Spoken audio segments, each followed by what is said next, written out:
The summer of 1945.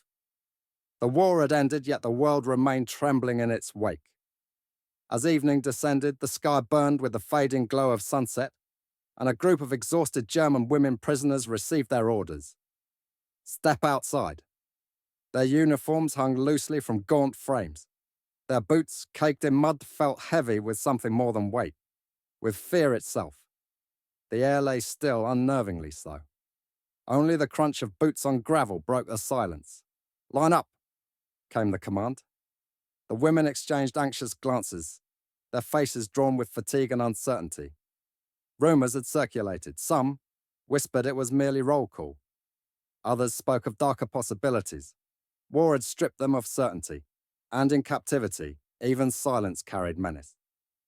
As the sun slipped towards the horizon, casting long shadows across the compound, they stood shoulder to shoulder, mothers, nurses, clerks, soldiers. The crimson-orange light bathed them in an almost surreal glow. For a moment, no one breathed. Then something began to unfold, something none of them had anticipated.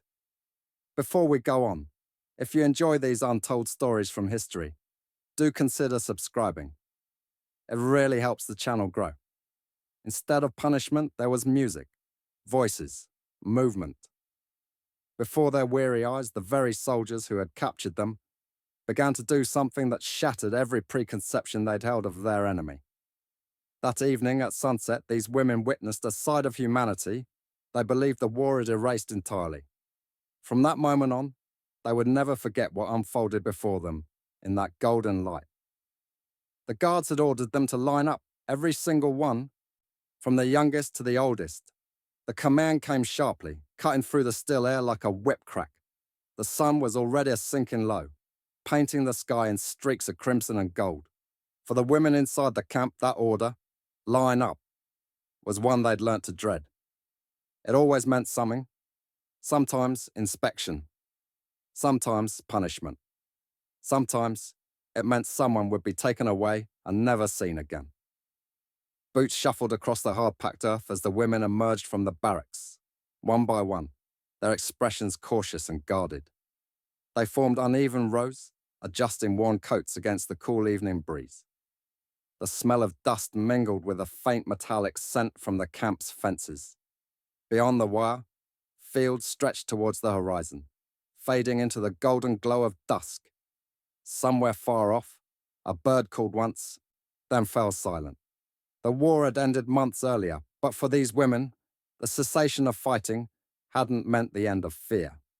They were prisoners now.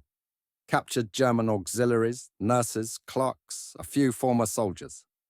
Some had served the regime willingly. Others had simply been swept up by the machinery of war. Here in this isolated Allied camp, none of that mattered anymore. They were simply the prisoners. As they stood in line, a murmur rippled through the ranks. "Why at sunset?" one whispered, her voice trembling. "Perhaps another roll call," another replied. "Or a transfer," a third ventured, though she didn't sound convinced. A particular tension thrummed beneath the surface of every breath. A guard paced before them, his uniform crisp but dusty from the day's heat. He didn't shout or bark orders. He simply walked, his gaze steady, his expression unreadable. Then he stopped, turned towards the main gate, and raised his hand in silent signal. The massive wooden gate creaked open. Every head turned. The sound alone was enough to quicken their hearts. Normally it meant lorries, or more guards, or something worse. But not this time. What entered the camp wasn't a column of soldiers carrying rifles. It was a small group of men in Allied uniforms, carrying, rather strangely, musical instruments. A battered drum, a harmonica, a violin with a cracked bridge, a dented trumpet. The prisoners stared in disbelief. Some blinked as though their eyes were deceiving them. One woman even whispered, "Are they mocking us?" The men walked to the center of the yard. The one with the harmonica raised it slowly to his lips. A faint note floated across the still air, soft, uncertain, trembling at first, then another, Then the first line of a melody that was hauntingly familiar. It wasn't a military march. It wasn't even a song of victory or triumph. It was an old tune, a folk song, simple, wistful, and unmistakably German. For a moment, no one breathed. The women froze, eyes wide, chests tight. The melody drifted through the yard, delicate as memory. A young woman near the front of the line, her name was Lotta, felt her throat tighten. She had heard that song as a child, long before the war, sung by her mother whilst baking bread in their small kitchen. That same song had once meant safety, home, warmth, and now played by Allied hands, it felt like a ghost, reaching out through the ashes of her past.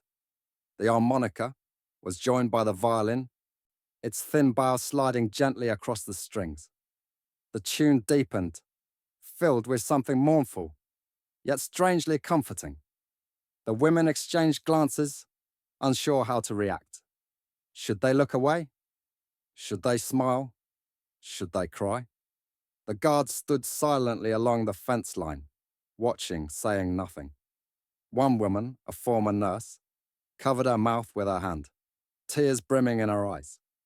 She'd treated wounded soldiers on the Eastern Front, where screams and explosions had replaced music long ago. To hear a song again, played not for glory but for peace, was something she could scarcely comprehend. If you're finding this fascinating, do hit subscribe. It helps us uncover more stories like this. The men played on. The sun continued its slow descent, bathing everything in golden light. Dust particles danced, swirling gently like drifting memories. The camp, usually filled with the sounds of boots, shouts, and clanging tin cups, was silent except for the music. Even the guards seemed lost in it. When the final note of the harmonica faded into the air, the lead soldier lowered his instrument. There was no applause, no command, no explanation, only stillness. Then he reached into a canvas sack at his side and pulled out a small loaf of bread. He tore it in half and placed one piece on the ground just beyond the line of prisoners. Another soldier followed his lead, setting down another loaf, then another. Soon there were several small piles of bread along the row. The women hesitated. They didn't move forwards. They didn't dare. But one guard gave a small nod, a gesture of permission. Slowly, uncertainly, the women stepped forwards. Some reached out with trembling hands, others hung back too stunned to move. Lotta picked up her piece. The crust was warm, soft. She hadn't held fresh bread in months. The smell hit her first, rich, earthy, real. She broke it in two and handed off to the woman beside her. The gesture passed down the line, silent but powerful. For a few moments, there were no prisoners and no captors, just human beings sharing something simple and sacred. The soldiers said nothing. They stood watching. The sun set behind them, turning their silhouettes into outlines of light and shadow. The air felt different now, lighter somehow. The fear that had hung over the camp like a storm cloud seemed to drift away. One of the Allied soldiers began to hum quietly, a low, slow tune that blended with a rustle of evening wind. It wasn't German this time, nor English. It was something universal, something that didn't belong to any flag or language. The women listened, clutching their bread, eyes shining in the fading light. It was in that moment that many of them realized something profound. Compassion had survived the war. It hadn't been bombed out or buried beneath ruins. It was still there, alive in the smallest gestures, in music, in food, in the quiet refusal to hate. For years they'd been told that their enemies were monsters, that mercy was weakness. But here, standing in a line at sunset, they saw that the opposite was true. Mercy was strength. Humanity was resilience. And even after everything, after loss, defeat and despair, there was still room for grace. When the sun finally disappeared behind the horizon, the camp was quiet again. The guards dismissed them without a word. The women returned to their barracks, holding onto their small pieces of bread as though they were relics. None of them spoke. None of them needed to. That night, as darkness settled and the stars appeared, Lotta lay awake on her bunk. The melody still played in her mind, over and over. For the first time since the war began, she didn't feel hollow. She felt human, and that was enough. Some of the women began to cry, not out of fear, but out of disbelief. Their eyes, dulled by months of hardship, suddenly seemed alive again, flickering with something they hadn't felt in so long: hope. The sunset deepened into fiery orange, and the golden light glowed on their tired faces as they watched the Allied soldiers move amongst them. None of them had expected kindness. None had even imagined it possible. For so long, these women had been taught that the enemy was brutal, heartless, without mercy.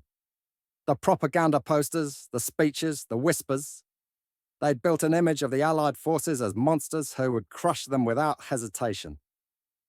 But now, as the soldiers moved quietly through the line, offering food and drink instead of punishment, that image began to crumble. The smell of fresh bread filled the air, a scent that seemed almost out of place. One of the soldiers, a tall man with a sunburnt face and dirt on his sleeves, carried a small tin kettle in one hand and a stack of cups in the other. Steam rose gently from the spout. Coffee. The women could smell it before they even saw it. For a moment, no one dared move, afraid it was some kind of trick. But when the man stopped before the first woman, a nurse with trembling hands and hollow cheeks, he smiled faintly and poured the dark liquid into a cup. Then wordlessly, he offered it to her. Her hand shook as she took it.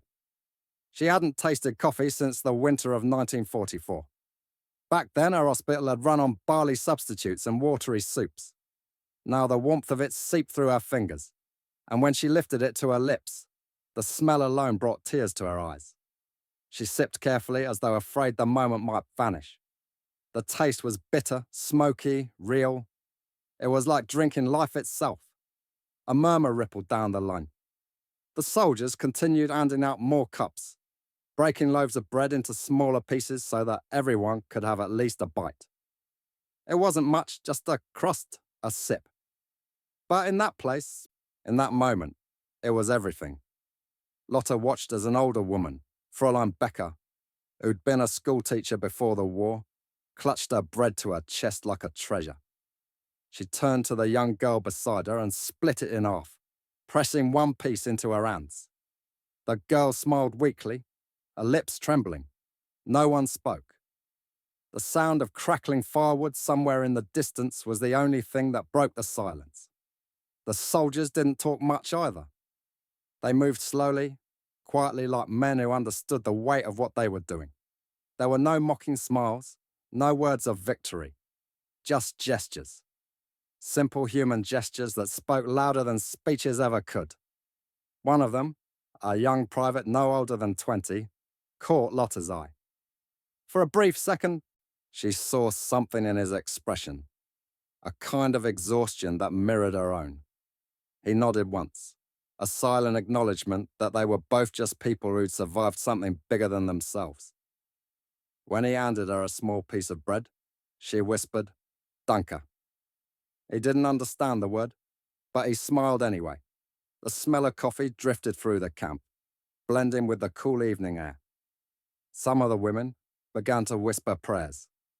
Others simply stood in stunned silence, staring at the bread in their hands, as though afraid it would vanish if they blinked. For so many months, they'd lived on watery soup, dried potatoes, and silence. Now the rich taste of something warm and kind filled their mouths, and it overwhelmed them. Tears began to fall freely. Not one of the women tried to hide them. They were tears of disbelief, of release, of something deep and buried finally breaking free. One nurse turned her face to the sky and closed her eyes. She could feel the last rays of the sun on her cheeks. For a moment she imagined she was home again in her small town, sitting by the window with her mother, drinking coffee from a chipped porcelain cup. The sound of laughter, the smell of bread, the sight of peace. All the things the war had taken flooded back in a rush of aching memory. Nearby, two younger prisoners huddled close together, sharing what little they'd been given. One broke her crust into crumbs to feed a small sparrow that had landed near her feet. The bird pecked fearlessly, its tiny movements delicate and quick. The women smiled. Even the smallest life seemed like a miracle in that place. The guards at the edge of the yard said nothing. A few exchanged quiet glances, but didn't interfere. Perhaps they too understood that what was happening was something rare. A pause in the endless machinery of war. A moment of grace. The sun sank lower. Shadows stretched across the camp, long and soft. The last light caught the wire fences, making them glint like strands of gold instead of prison bars. For the first time, the place didn't feel entirely like a cage. A quick note. If you're enjoying this, subscribing really does make a difference. Now back to the story. Somewhere near the back of the line, a woman began to hum. It was faint at first, a melody barely louder than a whisper, but others soon joined her, hesitantly, quietly. The tune was the same one the soldiers had played earlier on the harmonica. Now it passed from voice to voice, blending with the sound of the evening wind. The song didn't belong to anyone. It belonged to everyone who still believed in the possibility of goodness after so much evil. The soldiers listened. One of them even smiled softly, his eyes glinting in the dying light. For a moment, there were no sides, no victors or vanquished, just human beings breathing the same air, standing in the same fading light, sharing the same fragile peace. And yet beneath that peace lay something deeper, an understanding of how easily it could have gone another way. Each woman there knew what war had done to people, how easily hatred could take root. Each soldier knew what he'd seen on the battlefields, the devastation, the cruelty, the senseless loss. Perhaps that was what made the moment so powerful. It wasn't ignorance of darkness that made it beautiful, but the decision to create light despite it. The women continued to eat in silence, every bite tasting like memory. One thought of her husband who never returned from Stalingrad, another of her child, lost in a bombing raid, another of the friends she'd left behind. The bread didn't erase the pain, but it reminded them that pain wasn't all there was. There could still be kindness. There could still be warmth. As the last cups of coffee were passed out, the air grew cooler. The orange glow deepened into red, and the world seemed suspended between day and night. War and peace, despair and healing. The women lingered, unwilling to return to the barracks just yet. The guards allowed it. No one wanted to break the spell. Lotta looked down at her cup, nearly empty now, then at the soldier who'd given it to her. He was talking quietly with one of his comrades, their faces serious but gentle. She wondered what he'd seen during the war.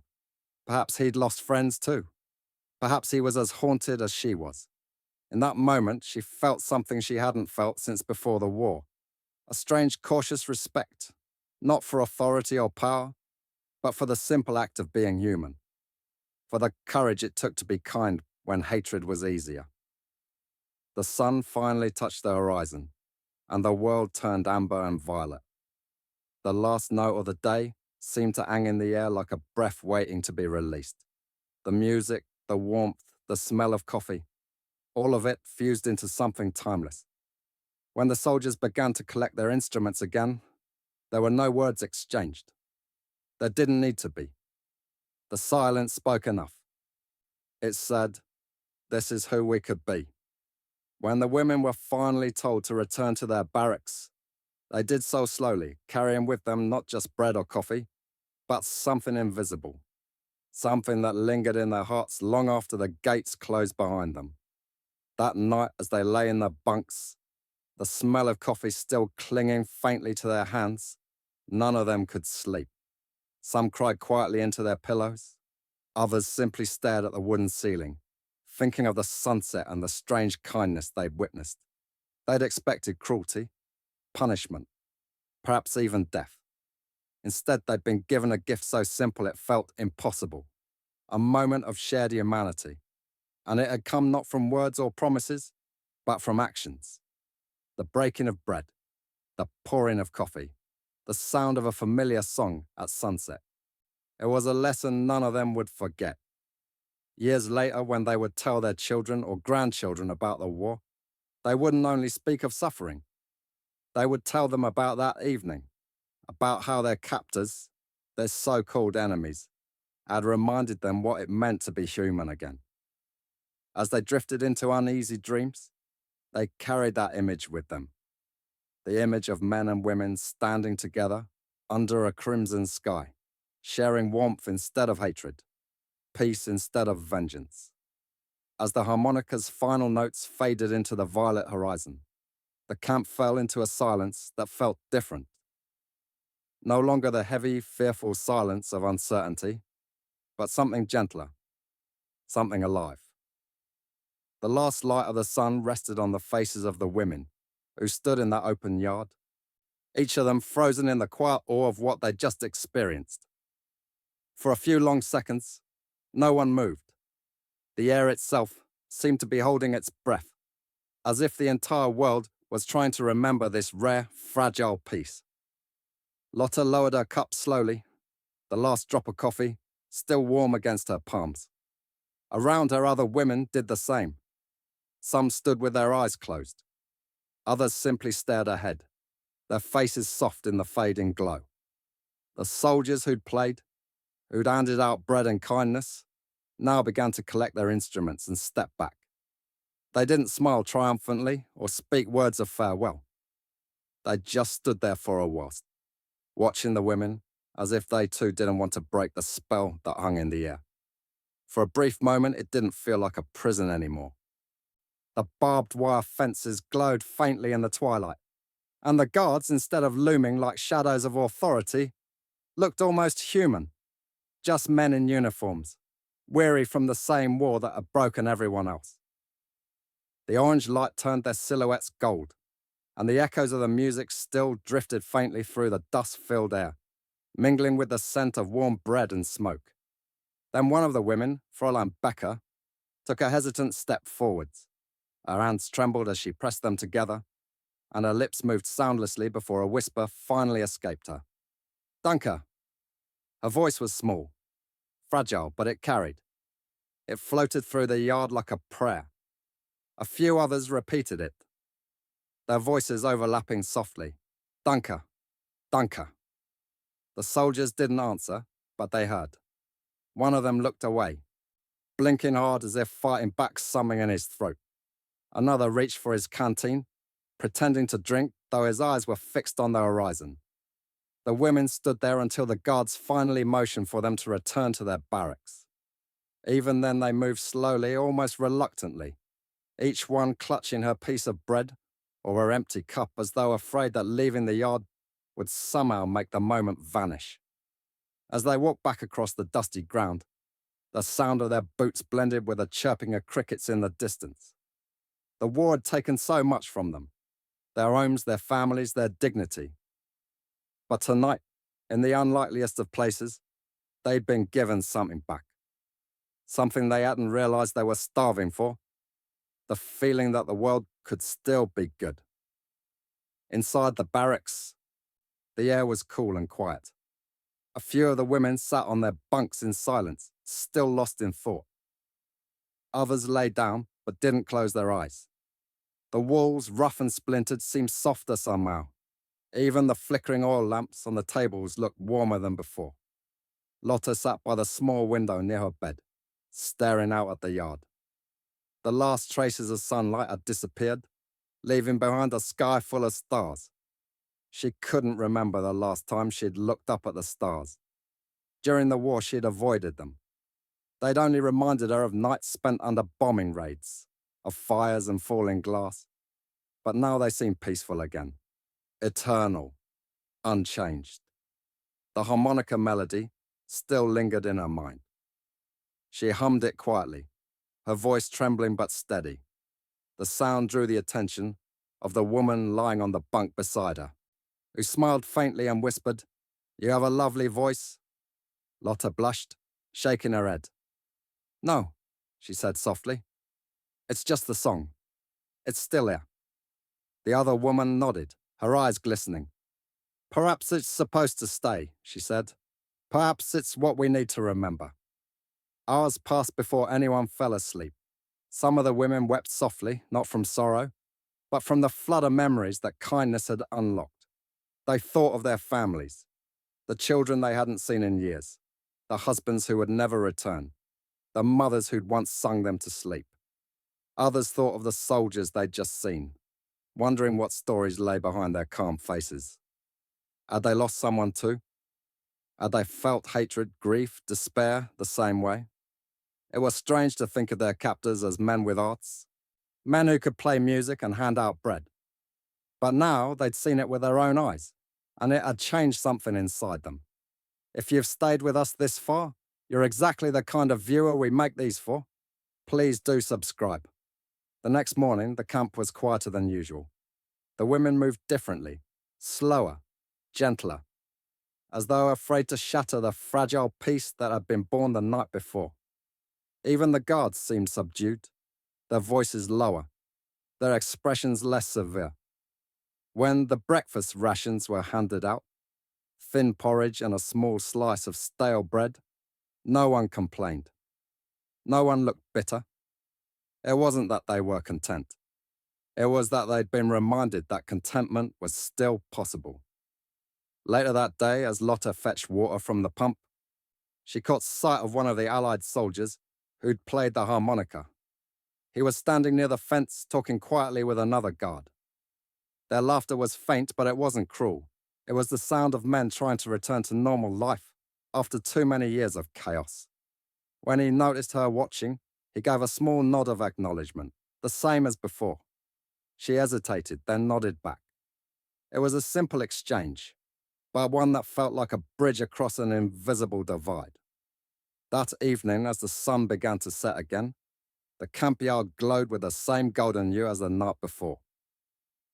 The women gathered near the barracks, not because they were ordered to this time, but because they wanted to see it, to stand together and watch the light fade. The war had made them forget how beautiful a sunset could be. For years, twilight had meant danger, air raids, darkness.